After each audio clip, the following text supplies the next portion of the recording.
জিনিয়া হাঁটছে, কত মাছ এই দেখো, ওই দেখো ওই বাবা লাফাচ্ছে। ফুল কত করে গো?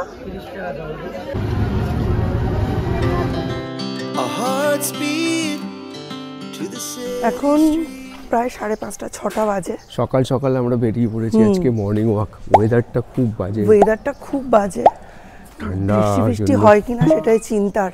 প্রচন্ড দীপকে কালকে ব্যাগে একটা ছাতাও দিয়ে দিয়েছি, বলেছি যে ছাতাটা নিয়ে যা, ফেরার সময় যদি বৃষ্টি হয়, কারণ এই সময় বৃষ্টিতে না ভেজাটাই উচিত হবে। আর কালকে তো বহুক্ষণ পড়েছে, জানো তো, বহুক্ষণ পড়েছে। হ্যাঁ, এখন তো পরীক্ষা অনেকক্ষণ পড়েছে। কারণ ও যখন আমায় ডাকলো, বললো একটু সরে শো, আমি ঘুমিয়ে পড়েছিলাম। তখন বাজে 4:18। আমি তখন ঘড়িটা দেখলাম তুই কি ঘুমোসনি? বললো হ্যাঁ ঘুমোচ্ছিলাম, কিন্তু ওর গলাতে মনে হলো না ঘুমোচ্ছিল। 4:18 অবধি ও জেগেছিল, এটা আমি জানি। আসলে এবারে একটু টেনশনের ব্যাপারও আছে। এবারে ফার্স্ট যে ব্যাপারটা সেটা হচ্ছে, এবারেই ফার্স্ট ওরা এমসিকিউ এত করবে, এবং এবারেই ফার্স্ট ওদের পরীক্ষায় অ্যানালিটিক্যাল কোয়েশ্চেন্স আসবে। তো এবারে কোয়েশ্চেন পেপার কিন্তু একটু হার্ড হওয়ার সম্ভাবনা আছে। আর আইসিএসসি কিন্তু একটু হার্ডই কোয়েশ্চেন করে। পরীক্ষাও টেনশন করছি আমরা। না ও করছে আমরা এমন টেনশন করছি, সকালবেলা মর্নিং ওয়াকে বেরিয়েও আমরা এইটাই আলোচনা করছি। পরীক্ষা নিয়ে আলোচনা চলছে আমাদের। মানে আমাদের মাথায় ওটা ছাড়া এখন আর কিছু নেই। আজকে অনেকদিন পরে মর্নিং ওয়াকে বেরিয়ে একই আলোচনা। ওয়েদারটা কিন্তু খুব মানে কেমন একটা যেন বর্ষাকালের মতো ওয়েদার, মনে হচ্ছে না এটা এন্ড অফ ফেব্রুয়ারি, বসন্তকাল। কি রকম একটা জগা খিচুড়ি ওয়েদার, কখনো গরম লাগছে রোদে, কখনো রাতের দিকে ঠান্ডা লাগছে, এখন পড়েছি ঠান্ডা লাগছে, দুপুরবেলা ঝরঝর করে বৃষ্টি পড়ছে। সকালবেলা মর্নিং ওয়াকে পড়িতে এমনি তো অসুবিধা নেই, কিন্তু একটাই আমার টেনশন হয়, ছোট কর্তা না উঠে যায়। ছোট কর্তা বাড়িতে যদি একা উঠে গেছে, আর উঠে গিয়ে যদি জানতে পেরেছে যে আমরা নেই বাড়িতে, ও আর দাদা চিন্তার বাইরে, সকলের ঘুম ছুটিয়ে দেবে, দুমাদুম দৌড়ে গিয়ে দাদার উপর আর দীপ আমাদের উপর মেজাজ দেখাবে, তোমরা ওকে নিয়ে যাওনি, একা একা নিয়ে চলে গেছো। ওকে কি নিয়ে যাবো? জিনিয়া হাঁটছে এই দিকটা দিয়ে গিয়ে, ঠিক আছে, বাঁ দিকে গেলেই সৌর্যের একটা পার্ক ছিল, সেখানে এখন একটা হেলথ সেন্টার হয়ে গেছে। কোন পার্ক? একটা পার্ক ছিল না এইদিকে গিয়ে বাঁ দিকেই, এখন সেটা একটা হেলথ সেন্টার হয়ে গেছে। বাচ্চাদের খেলার জায়গা সব ভ্যানিশ হয়ে যাচ্ছে। আকাশটা দেখো পুরো মেঘলা, বর্ষাকালের মতো। এই পুকুরটার এই দিক দিয়ে একটা রাস্তা ছিল, সেই রাস্তাটা মনে হয় নেত্রালোকের ওখান দিয়ে বেরোবে, না ওটা একটা টোটালি ডিফারেন্ট পুকুর গুলিয়ে ফেলেছে। আমি জানি পুকুরটা প্রথম দেখছি, কোনদিনও আমি রাস্তায় আসিনি। কত মাছ দেখো, এই দেখো প্রচুর মাছ, কত মাছ। জিনিয়া কিন্তু সকালবেলা মর্নিং ওয়াকে মানে বেরোলে ওর মুড ভালো হয়ে যায়। হ্যাঁ, কিন্তু আজকে আমি একটা চিন্তায় আছি। কি চিন্তা? সৌর্য আগের দিন বলছিল মিস বলেছে এত লেট করে এলে কেন। ওটা তো খুব বলো দ্বীপের পরীক্ষা চলছে বলে। সে তো আজকেও তাহলে লেট হবে। আজকে ওকে নিয়ে যাবে নাকি? স্কুলে নিয়ে যাবো কিনা সেটাই ভাবছি। আমার কোনো আইডিয়া নেই, আমারও আইডিয়া নেই। কোনোদিন আসিনি মনে হচ্ছে। নিজের এলাকার রাস্তা, কিন্তু এসব রাস্তায় কোনোদিন ঢুকিনি। ভেতর দিয়ে বাড়ি হয়ে না, জায়গার রাস্তাগুলো কেমন জিলিপি হয়ে গেছে। একটু জোরে জোরে হাঁটি। ওই দেখো কত জোরে হাঁটে। এসব জায়গায় কোনোদিনও আসিনি আগে। কত ভেতরে কত বাড়ি হয়ে গেছে, দারুণ লাগছে। পুরো দেখেছো মাছের ঝাঁকটা পুরো দেখা যাচ্ছে, দারুণ সুন্দর মাছ। দেখো কত মাছ, ওই দেখো বাবা লাফাচ্ছে, পালিয়ে গেল ঝিরিং করে।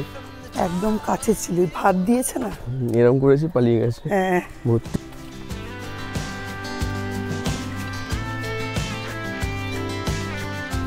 হাঁটলে কিন্তু এবার শরীরটা একটু গরম হয়েছে না, অতটা ঠান্ডা লাগছে না।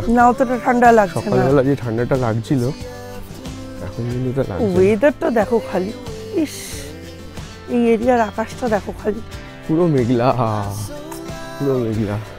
এরকম ওয়েদারে ছেলেপুলে পড়বে কি? খালি তো ঘুমিয়েই পড়ছে। দীপ কালকে যে কতবার ঘুমিয়ে পড়েছে তার কোনো ঠিক নেই। কি করবে ঠান্ডার মধ্যে? এই তো রাস্তা চিনতে পেরেছি, এই তো মেইন রোডে এসে গেছি। বিজয়া ভবনের পাশ দিয়ে। আগের রাস্তা চিনতে পারছিলাম না। এখন বাজার বসছে সবে। এই বাজার টাজার বসার এই সময়টায় রাস্তাটা কত ফাঁকা আর চওড়া লাগে। আর এর পরে বাজার বসে গেলে ব্যাস, তখন দুটো লোক পাশাপাশি হাঁটতে পারবে না। বেলায় মানে মেন রাস্তা হাঁটতে ইচ্ছা করে না, এত প্রচুর গাড়ি আর খুব স্পিডে যায়, ইচ্ছে করে চেপে দেয়। ভাবে গাড়ি আমাদের রাস্তাটা আমাদের গাড়ি চালানোর রাস্তা ভালো। Morning walk complete. বেশ খানিকক্ষণ হাঁটলাম, অনেকক্ষণ নয় বাট বেশ অনেক। কিন্তু সৌর্যকে বাড়িতে রেখে এটা পসিবল না, যে কোনো মুহূর্তে উঠে যাবে। ওর পাশ থেকে উঠে গেলেই ও বুঝতে পারে। তো ওই জন্য যখন সৌর্যকে নিয়ে বেরোই আমি তুলনামূলক একটু শান্তিতে হাঁটতে পারি। আমরা কেউ শান্তিতে হাঁটতে পারছি না, মানে মনে একটা টেনশন রয়েছে। সৌম্যকেও তুলতে হবে, কিন্তু একটু দেরিতে তুলবো। আজকে 6:30 মতো বাজতে গেল, একটু দেরিতে তুলবো। Welcome back to Zinia blogs. জিনিয়া ব্লগসের নতুন একটা সকালে, 23 তারিখের সকালে তোমাদের সকলকে অনেক অনেক ওয়েলকাম। আজকে আমরা অনেক তাড়াতাড়ি উঠেছি, দেখতেই পেয়েছো। স্বাভাবিক ঘুমের ঘোর এখনও কাটেনি, তবে কাজের জের যতক্ষণ চলবে, মোটামুটি 11টা-12টা অবধি তো চলবেই। একদম দুপুরেই ভালো করে আজকে মনে হচ্ছে ঘুমোতে পারবো, তার আগে মনে হচ্ছে না ভালো করে ঘুমোতে পারবো। আর আমরা মর্নিং ওয়াক করে এসে দেখি এতই পড়ার চাপ, এতই টেনশন, সৌম্য উঠে গেছে।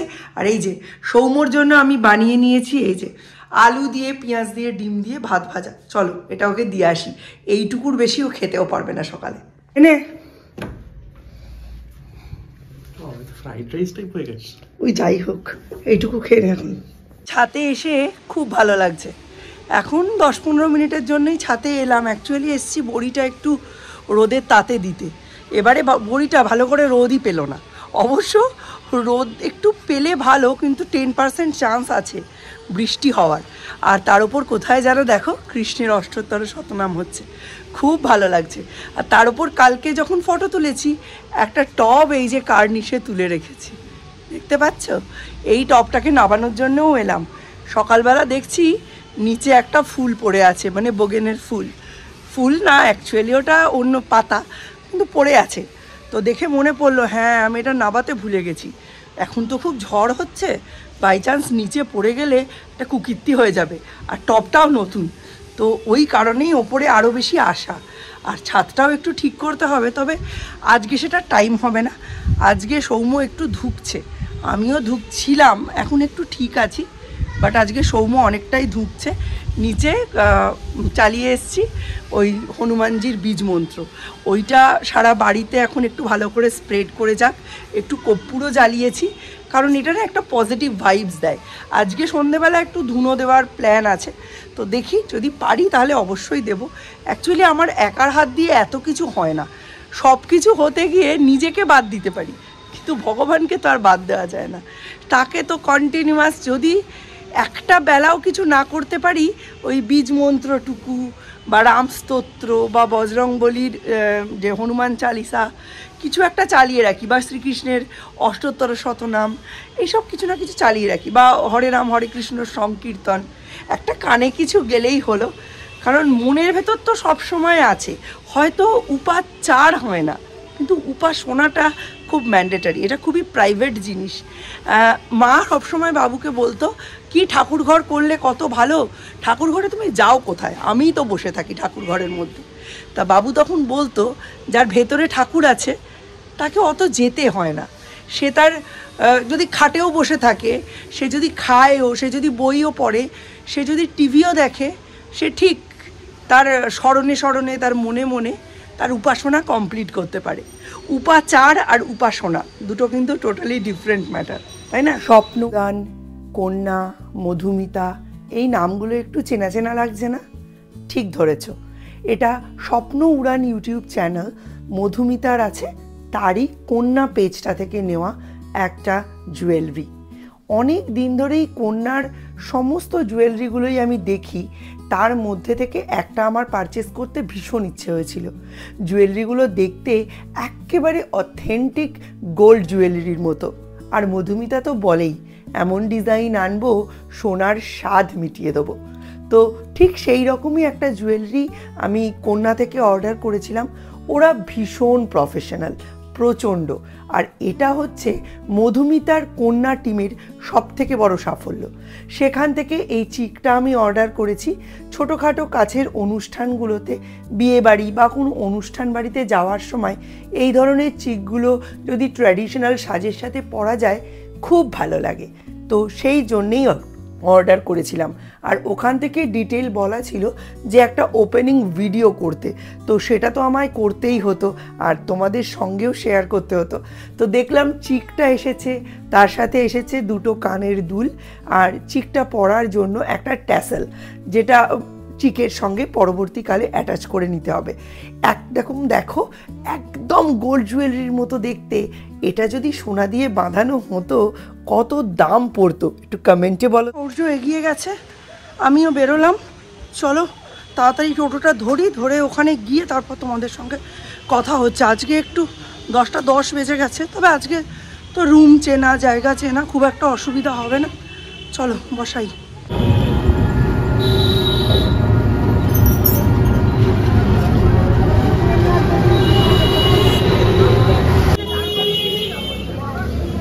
ভাবনা চিন্তা করে লিখবি আর একটু চিন্তা কম করবি, অন্য ব্যাপারে অত নার্ভাস ব্রেকডাউন হওয়ার কোনো কারণ নেই।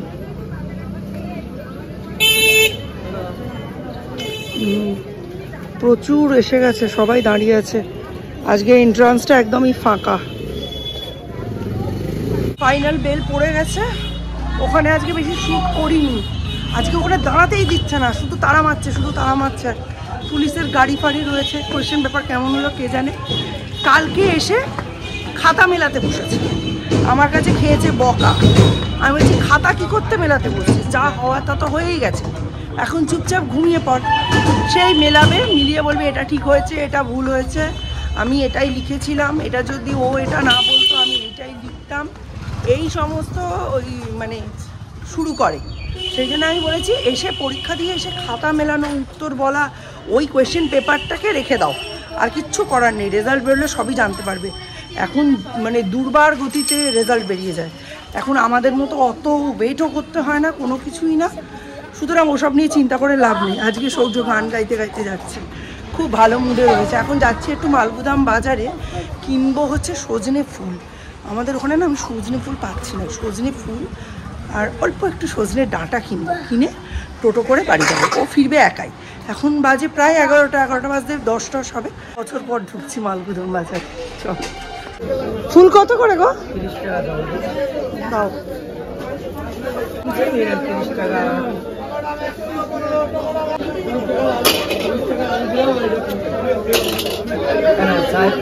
দিন পরে এসেছি, সবাই বলছে যে অনেকদিন পরে এলে।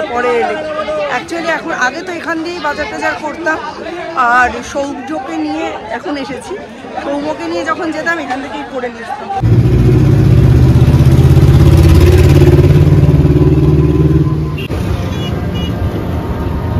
ওই দেখ ট্রেন যাচ্ছে,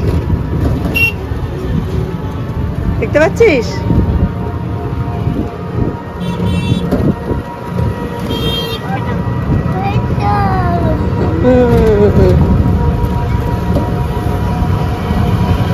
ওদিকে না, এইদিকে যাচ্ছে। কেমন হলো? ভালো হয়েছে? সব কোয়েশ্চেন কমন পেয়েছিস? মানে সব জানা ছিল, সে তো হবেই। এত 3 বছর ধরে একই বই পড়ছিস, 2 বছর ধরে আর ইংলিশ পড়তে হবে না, দেখতে হবে না। আমার কি ভালো, বইটা তো চটি। ওই চটি বই আমাদের 3 বছর ধরে মাথা খারাপ করেছে বাবা। মোটামুটি ইংলিশের জার্নি শেষ। 11-12 এর ইংলিশ অত্যন্ত ইজি। কি ভালো লাগে ওই বইটা পড়তে হবে না আমার জীবনে। ডালের বড়ার তরকারিটা দেখতো কেমন হয়েছে? দেখতে তো বেশ ভালোই হয়েছে, দেখা যাক পরে। এখন গরম আছে, ভাত দিয়ে দিচ্ছি। সনাতন ধর্মে ধূপায়ন এবং ধূমায়ন দুটিরই একটি নিজস্ব গুরুত্ব আছে। আগেকার দিনে আমাদের মা, ঠাকুমা, কাকিমারা প্রত্যেক দিন সন্ধ্যাতেই কিন্তু এই রকমভাবে ধুনো দিতেন বাড়িতে। বাড়ির প্রতিটা ঘরে ঘরে, উঠোনে, দালানে, সমস্ত জায়গায় ধুনো দেওয়া হতো। পরবর্তীকালে অবশ্য লোকজন বলতে শুরু করে যে অ্যাকচুয়ালি পুজোর সাথে বা ধর্মের সঙ্গে এর কোনো সমানতা নেই, এটা দেওয়া হয় মূলত পোকা মাকড় মশা মাছি তাড়ানোর জন্য। সেটা যদি সত্যিও হয় তাহলেও এটা মানতে বাধা নেই, ধূপায়ন বা ধূমায়ন পজিটিভ এনার্জিকে বৃদ্ধি করে, অর্থাৎ বাড়ির মধ্যে নেগেটিভ এনার্জিকে নাশ করে বাড়িটা একটা পজিটিভ এনার্জিতে ভরিয়ে তোলে। দীপের বোর্ডস এক্সাম চলছে। দীপের জন্য আমি বাড়িতে একটা এমন অ্যাটমসফিয়ার রাখতে চাই যাতে ও ওর 100% দিতে পারে, সম্পূর্ণ সুস্থ থাকতে পারে। তাই চেষ্টা করেছি আজকে বাড়িতে খুব ভালো করে একটু ধূমায়ন করার। অগরু, চন্দন, এই সমস্ত পাউডার আর আমাদের চিরাচরিত। আজকে যেহেতু সৌর্যকে আমরা স্কুলে পাঠাতে পারিনি, সৌর্য স্কুলে যে ক্লাস ওয়ার্ক হোমওয়ার্কগুলো হয়েছে সেগুলো নিয়ে বসেছি। তো চলো, আজকে রান্নাবান্না কাজকর্ম আর সেরকম কিছু বাকি নেই। আজকের ব্লগটা এখানেই শেষ করছি। দেখা হবে নতুন একটা ব্লগে। ততক্ষণের জন্য tata, bye bye, good night.